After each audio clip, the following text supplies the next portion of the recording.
Jeep Wrangler, and what I'm going to be doing today is I'm going to be back wheel here for leaks. It's got some gear oil leaking, and so after you've set the parking brake, make sure you chock the front wheels, and if you want to chock the other front wheels on the passenger side, that would be a good idea as well, because when you jack it up, it's going to push forward and there's nothing holding the front wheels from moving.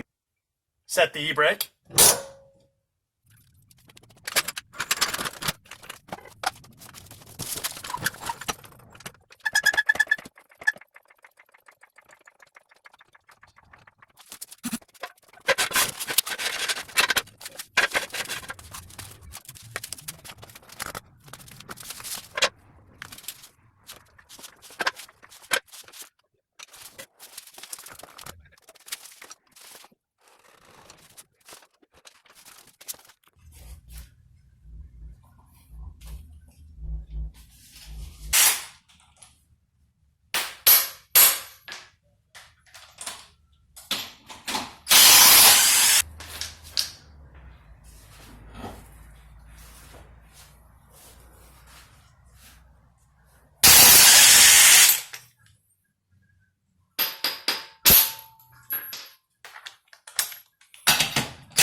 This is for comparison purposes.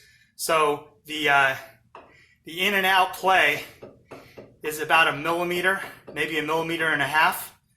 And then when I push in on it, I go up and down and I feel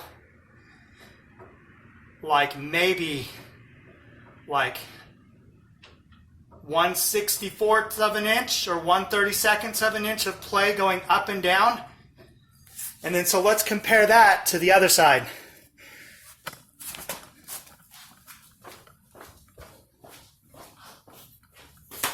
So this is the other side. See all that movement? That's got to be a couple millimeters of up and down and side to side play. A little bit more than the other side in and out play. I'm going to say maybe 1 millimeter to 1.5 millimeters. And then now push in all the way, and I go up and down. And it's moving quite a bit. It's probably moving about 1.5 millimeters up and down. So this axle's shot.